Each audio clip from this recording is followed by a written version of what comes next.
We're here on the Bible Forum this Sunday night in August 6, 2017, to talk a little bit about immigration, the history of immigration. This week, our president unveiled a new Senate immigration bill, and it was met with scorn from the left. In fact, even some on the right were not comfortable with it. All because this particular bill aims to slash legal immigration to the United States. To do so by reducing the amount of low-skilled immigrants who are being given green cards. They're calling it the RAISE Act, R-A-I-S-E, Raise Up, kind of RAISE Act.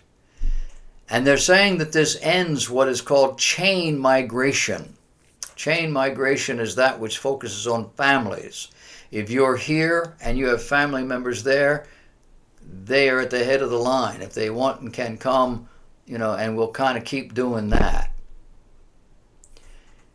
It replaces our low-skilled system with a new points-based system.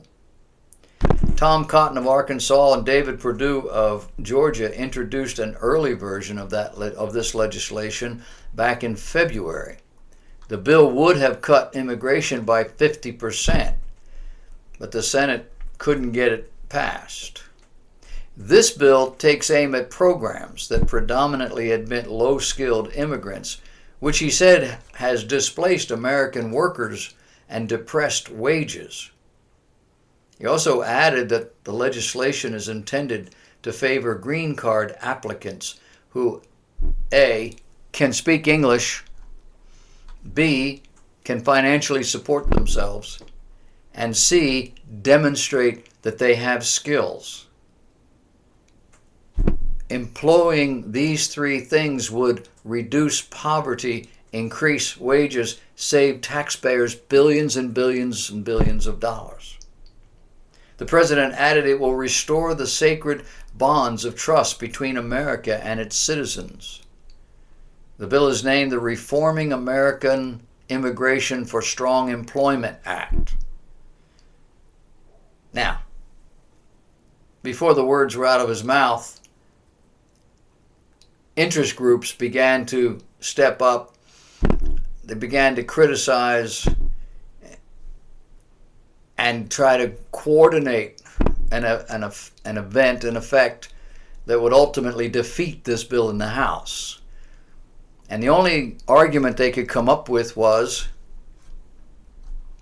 listen to it, this is very sophisticated, it's not fair. Where do you hear that a lot? It's not fair. You hear that from small children, don't you? Because they do not understand the concept of fairness. Fairness is the enemy of justice. I used to say to my children, you want fair? I'll give you fair. You, 12 years old, you have to go to bed the same time the 3-year-old goes. That's fair. What? I don't want to do that. Then forget fair. In the interest of so-called fairness, I say look at American immigration law over the years. American immigration history falls into 4 categories, 4 epochs. There was the colonial period, far different than what we have today. The mid-19th century, that was the 1800s. There was the start of the 20th century where things were different on a lot of different levels. And now recently the post-1965 era. And each period brought distinct national groups, races, ethnicities to the United States. Our immigration policies have always been somewhat fluid. They're not rooted. Now, we have a generation of people who don't remember anything before 1965, so as far as they're concerned, this is the way it's always been. But basically, it has moved with things that impacted our life. And in all of that, basically, the policy reflected 3 principles. and with some variations, the prospective immigrant had to be able to speak English, had to be able to support themselves or have sponsors who would look out for them until they could, and they had to embrace American values. Policies varied over time, but they were all similar in that they were based on our needs, not theirs. Now, occasionally there were adjustments, and adjustments reflected the events occurring around the world, like wars. But at heart, we need people who will be productive. We can't just take everybody who has a need. There's not enough money to go around. We need people who are as much like us as is possible, morally. I don't mean sexually, I mean morally, have the same values. We have always limited immigration according to our needs. We have always expected immigrants to work. We have occasionally severely limited immigration. We did that during the Great Depression. We did that during World War II. But we have always been sensitive to the dangers that other people face. Again, World War II. And we took in a bunch of people who were being persecuted. Chinese, for example. We have always insisted that immigrants learn English. That changed with Bill Clinton. We have always insisted that people become Americans. That changed with Obama. Between 1600 and 1799, historians estimate that fewer than 1 million immigrants came to the United States from Europe. And that's pretty much the only place they came from. The 1790 Act limited naturalization to, quote, free white persons, end of quote.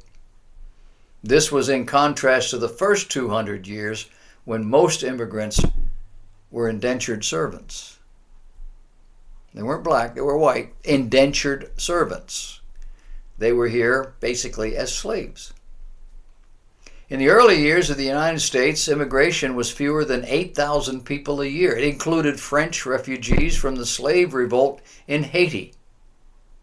It was expanded to include blacks in the 1860s and Asians in the 1950s. After 1820, immigration gradually increased. From 1836 to 1914, over 30 million Europeans migrated to the United States. Europeans, not a whole lot of others. They didn't fit the criteria. The death rate on these transatlantic voyages was 1 out of every 7 travelers. It was not easy. 1875 saw our first immigration law. It was called the Page Act of 1875. Under the Page Act, there were restrictive federal immigration laws enacted, and they prohibited the entry of immigrants considered undesirable. Sponsored by Representative Horace Page, a Republican, by the way. It was intended to stop the importation of cheap labor from China, as well as immoral Chinese women. That was in quotes. That was in the bill. We were building a railroad. Remember that? The law classified as undesirable any individual from Asia who was coming to America to be a forced laborer, and any Asian woman who would engage in prostitution, including all people considered to be convicts in their own country. After an initial wave of immigration from China following the California Gold Rush, Congress passed a series of laws culminating in the Chinese Exclusion Act of 1882. You can't do that. This act banned virtually all immigration from China until that law was repealed in 1943. What changed? What changed was World War II. Japan was going into China and just tearing it apart. China was an ally to us during the war. In the late 1800s, immigration from other Asian countries, especially the West Coast, became more common. The peak year was 1907, when 1.3 million persons entered the country. By 1910, it was 13.5 million immigrants living here in the United States. In 1921, the Congress passed the Emergency Quota Act, followed by a more restrictive Immigration Act of 1924. Slow this thing down. We can't keep taking all these people. The 1924 Act aimed at restricting immigrants from Southern and Eastern Europe, particularly Jews, Italians, and Slavs, who had begun to enter the country in large numbers beginning in the 1890s, and consolidated the prohibition of Asian immigration. During the Great Depression, 1929, 1939, immigration was severely restricted.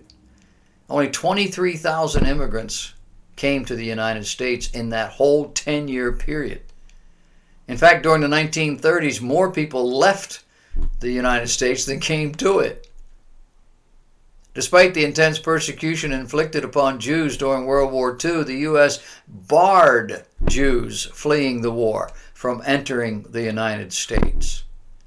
Does it sound to you like a country that just opens the door and wants to take everybody in?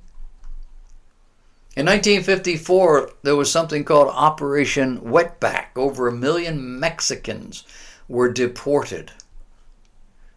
The concern at that time was the cities were being overrun with Mexicans. Isn't that racist? In 1965, the Immigration and Nationality Act offered one promise, quote, "The ethnic mix of this country will not be upset," end of quote. That came from Ted Kennedy.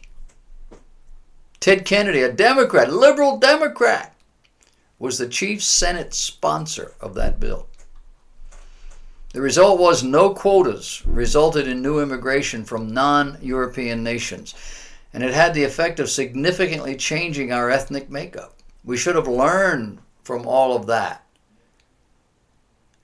but we didn't. And the politicians today are probably going to have to learn that lesson again, if they can.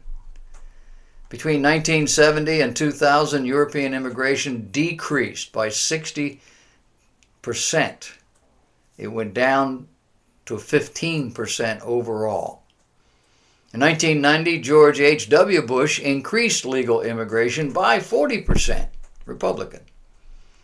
In 1994, California voters amended their constitution, denying state financial aid to illegal immigrants.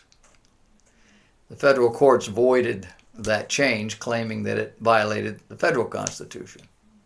In 1998, President Bill Clinton recommended reducing legal immigration from 800,000 a year to 550,000. In 2012 and 2014, Congress, unable to reach an agreement regarding immigration, President Obama instituted the idea of anchor babies and ultimately relaxed policies intended to deport illegal immigration. President Trump threw his support this past week behind a Senate bill called the RAISE Act that would put some sanity back in the system. It would cut illegal immigration in half. It would implement a new merit-based system that emphasized English-speaking immigrants who can demonstrate job skills. NBC News labeled it as a dramatic departure from U.S. values. No, it's not. This bill, the White House said, is aimed at creating a skills-based immigration system that will make America more competitive. It will raise wages for American workers. It will create jobs. The RAISE Act prevents new immigrants from collecting welfare and protects U.S. workers from being displaced by them. The legislation would eliminate programs that grant low-skilled immigrants permanent residency and would prioritize applicants who are fluent in English and who are financially self-sufficient and have a demonstrable skill. It also sets a 50,000 annual cap on refugees instead of a level mandated by whoever the president may be. Attorney Jeff Sessions said in a statement the proposal would help the government, at least the Department of Justice, perform its duties to uphold our nation's immigration law and end the unlawful abuse of our public benefits program that has undermined U.S. taxpayers. All in all, it appears completely in step, in harmony with what the U.S. has always done.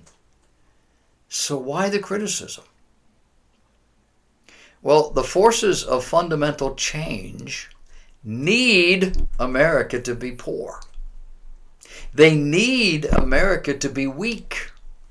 They need America to be like every other nation of the world. They are embarrassed that we have the capability to exceed all other nations of the world in productivity and harmony.